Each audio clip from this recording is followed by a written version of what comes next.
స్థానిక ఎన్నికలు ఇప్పట్లో లేనట్లే.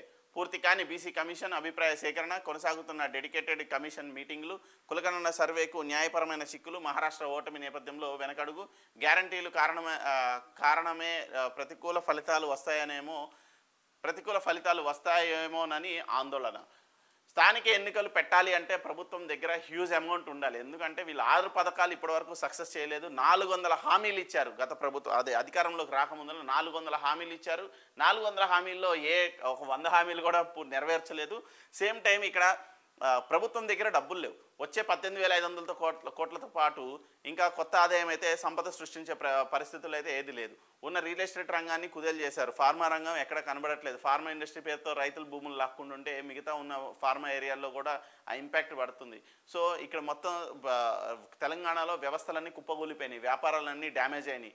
సో ఇక్కడ ఏ రకంగానూ ప్రభుత్వం కోలుకుంటుందా అంటే అలాంటి పరిస్థితి లేదు. పోనీ ఇంకేదైనా హైకమాండ్ నుంచి మంచి గైడ్లైన్స్ వస్తుందా అంటే వీళ్ళే హైకమాండ్కి ముడుపులు పంపించే పరిస్థితి. మొత్తం ఎలక్షన్స్, తెలంగాణ వచ్చింది, తెలంగాణ రాగానే ఎంపీ ఎలక్షన్స్ అవగానే అక్కడ ఇంకో హర్యానా అయిపోగానే జార్ఖండ్ అయిపోతేనే మహారాష్ట్ర, ఇట్లా ఎలక్షన్స్ చేసుకుంటూనే సరిపోతుంది.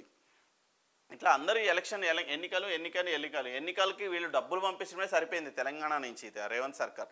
కాకపోతే ఎక్కడా కూడా తెలంగాణలో ఎక్సెస్ ఇన్కమ్ లేదు.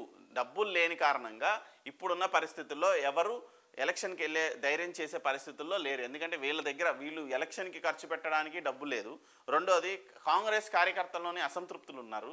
వాళ్ళు ఎప్పుడు బయటపడిపోతారా, ఎప్పుడు పార్టీ మారిపోతారా. ఎందుకంటే అధికార పార్టీ నుంచి ప్రతిపక్ష పార్టీలోకి వెళ్ళడానికి సిద్ధంగా చాలామంది ఎమ్మెల్యేలు ఉన్నారు. సో వీళ్ళందరూ ఎప్పుడు పార్టీ మారుతారు అనే ఒక ఇది కూడా ఉంది, క్వశ్చన్ మార్క్ కూడా ఉంది. సో స్థానిక సంస్థల ఎన్నికలకు వెళ్తే ప్రజలు ఎలా స్వాగతిస్తారు, ఎలా ఆహ్వానిస్తారనే డైలమా కూడా ప్రభుత్వంలో ఉంది. ఎందుకంటే ఇప్పటికే ప్రభుత్వ వ్యతిరేకత ఉంది. సో ఈ వ్యతిరేకతని కామ్ డౌన్ చేయాలి అంటే ఖచ్చితంగా ఒక సర్టన్ బడ్జెట్ పెట్టుకొని వీళ్ళకి మళ్ళీ ఏదో తాయిలాలు ఇచ్చి కొంచెం హడావుడి చేయాలి. సో ఇంకో పక్క అప్పుల కోసం విపరీతంగా ట్రై చేస్తున్నారు. అప్పులు కూడా పుట్టే పరిస్థితి లేదు తెలంగాణ ప్రభుత్వానికి. ఎందుకంటే గతంలో కేసీఆర్ గారు 7 లక్షల కోట్ల అప్పులు చేసేశారు.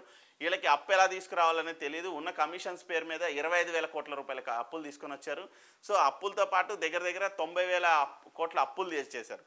ఆ 90,000 కోట్ల అప్పులకి మళ్ళీ వడ్డీలు కడుతున్నారు. ఇలా అప్పులు చేసుకుంటూ పోతే రాష్ట్రాన్ని సర్వనాశనం చేస్తారు. అభివృద్ధి అనేది ఎక్కడ కనిపించట్లేదు. వీళ్ళు అరాచకాలు ఆపాలి. ఏదైనా ప్లానింగ్ చేసుకుంటే స్ట్రైట్ అవే కొంచెం స్మూత్గా హ్యాండిల్ చేస్తే బాగుంటుంది. హైడ్రా కానీ మూసీ కానీ మొత్తం రచ్చ చేస్తున్నారు. మంత్రి కనుసన్న